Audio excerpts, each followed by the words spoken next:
கிருஷ்ணகிரி பேருந்து நிலையத்தில் மக்கள் பயன்பாட்டிற்கு வராத சுத்திகரிக்கப்பட்ட தானியங்கி குடிநீர் நிலையம் பயன்பாட்டிற்கு கொண்டுவர சமூக ஆர்வலர் டாக்டர் சந்திரமோகன் வேண்டுகோள்.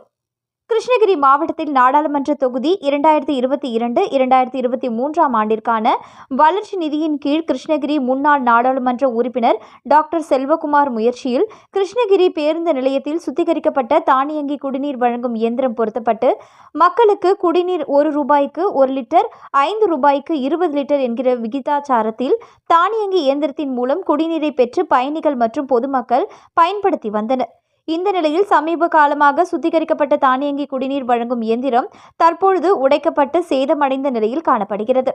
இதனால் பயணிகள் மிகுந்த ஏமாற்றத்துடன் குடிநீர் கிடைக்காமல் காசு கொடுத்து குடிநீர் வாங்கி குடிக்கும் நிலை உள்ளது. எனவே நாள்தோறும் ஆயிரக்கணக்கான மக்கள் பயன்படுத்தி வந்த சுத்திகரிப்பு தானியங்கி குடிநீர் நிலையம் தற்பொழுது உடைக்கப்பட்டு சேதமடைந்து காணப்படுகிறது. இதனை சமூக ஆர்வலரும் சமூக நுகர்வோர் நல பாதுகாப்பு சங்கத்தின் மாநில பொதுச் செயலாளரும் டாக்டர் சந்திரமோகன் அவர்கள் நூதன முறையில் உடலில் காலி குடிநீர் பாட்டில்களை கழுத்தில் மாட்டிக்கொண்டு தானியங்கி குடிநீர் வழங்கும் இயந்திரத்தை பார்வையிட்டார். இதுகுறித்து செய்தியாளர்கள் சந்திப்பில் டாக்டர் சந்திரமோகன் பல்வேறு மாவட்டங்கள் மற்றும் ஆந்திரா, கர்நாடகா உள்ளிட்ட மாநிலங்களுக்கு தினம்தோறும் நூற்றுக்கணக்கான பொதுமக்கள் இந்த பேருந்து நிலையத்தை பயன்படுத்தி சென்று வருகின்றனர். இவர்கள் அன்றாடம் இந்த சுத்திகரிக்கப்பட்ட தானியங்கி குடிநீர் இயந்திரத்தை பயன்படுத்தி குடிநீரை எடுத்து சென்று இருந்த நிலையில் தற்பொழுது சேதமடைந்து பழுதடைந்த நிலையில் சுத்திகரிக்கப்பட்ட தானியங்கி குடிநீர் நிலையம் உள்ளது.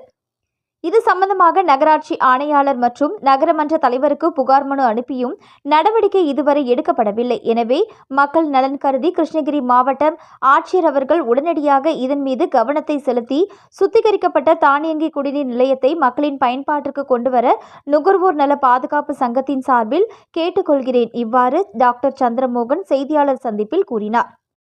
2023 நாடாளுமன்ற உறுப்பினர் மரியாதைக்குரிய டாக்டர் செல்வகுமார் அவருடைய நிதியிலிருந்து கிருஷ்ணகிரி புதிய பேருந்து நிலையத்தில் பல லட்சம் மதிப்புள்ள சுத்திகரிக்கப்பட்ட குடிநீர் துவக்கப்பட்டது. அது என்ன பண்ணாங்க, ஏற்கனவே இந்த வியாபாரிகள் எல்லாமே வியாபாரம் பெறுதுன்னு சொல்லிட்டு இதை ஒடிச்சு எடுத்துட்டாங்க. நாங்கள் திருப்பி என்ன பண்ணோம், மாவட்ட ஆட்சியருக்கு புகார் மனு கொடுத்தோம். மாவட்ட ஆட்சியர் உத்தரவின் பேர்ல இந்த குடிநீரை சரி பண்ணாங்க. மீண்டும் பாருங்க, மூணு மாசம் ஆச்சு, இதை திருப்பி உடைச்சிட்டாங்க. என்னக்கா இங்க இருக்கிற வியாபாரிகள் எல்லாம் சேர்ந்துக்கின்னு அவங்களுக்கு இந்த குடிநீர் விற்பனை ஆகலன்னு சொல்லிட்டு அவங்க என்ன பண்றாங்க, இந்த பைப்பெல்லாம் உடைச்சு நாஸ்தி பண்ணிட்டாங்க. இப்ப குடிநீர் வரவே கிடையாது, தண்ணீர் வரல. இப்ப வெயில் காலத்துல பஸ் நிலையத்துக்கு வரக்கூடிய பொதுமக்கள் தாகத்துக்கு தண்ணி குடிப்பாங்க. ஆனா இங்க தண்ணி இல்லாதனால அவங்க விலை கொடுத்து வாங்குறாங்க. ஆகவே மக்கள் நலன் கருதி உடனடியாக மரியாதைக்குரிய முன்னாள் எம்பி டாக்டர் செல்வகுமார் அவருடைய நல்ல சீரிய நல்ல ஒரு எண்ணத்துல இந்த குடிநீரை திறந்தாரு. அதை இவங்க உடைச்சு எடுத்துட்டாங்க. ஆகவே யாரு ஒழிச்சாங்க என்பதை நடவடிக்கை எடுக்கணும், காவல்துறை நடவடிக்கை எடுக்கணும்.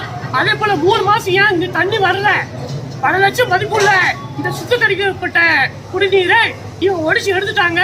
உடனே மரியாதைக்குரிய மாவட்ட காவல் கண்காணிப்பாளர், மரியாதைக்குரிய மாவட்ட கலெக்டர் இதன் மீது உரிய நடவடிக்கை மேற்கொண்டு உடனடியாக இங்கே குடிநீர் மீண்டும் சுத்திகரிக்கப்பட்ட நீர் செல்வகுமார் முன்னாள் எம்பி கொண்டு வந்த அந்த குடிநீரை உடனடியாக மக்களுக்கு பயன்பாட்டில் கொண்டு வர நான் சமூக நுகர்வோர் பாதுகாப்பு சங்கத்து சார்பில் நான் கேட்டுக்கிறேன்.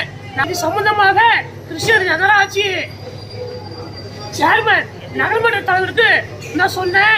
ஊராட்சி கமிஷனருக்கு பல முறை போன் போட்டேன், அவர் போனே எடுக்கிறது கேட்டா இன்சார்ஜ். ஆகவே மக்களுக்கு பஸ் ஆயிரக்கணக்கான மக்கள் போறாங்க, அவங்களுக்கு குடிநீர் விநியோகம் செய்துல நான் சமூக நுகர்வோர் நல பாதுகாப்பு சங்க சார்பில் நான் கேட்டுக்கிறேன். உங்கள் தேடல் நியூஸ் சேனலை லைக் பண்ணுங்க, ஷேர் பண்ணுங்க, கமெண்ட் பண்ணுங்க, ஆல் பெல் பட்டனை கிளிக் பண்ணுங்க, மறக்காம சப்ஸ்கிரைப் பண்ணுங்க.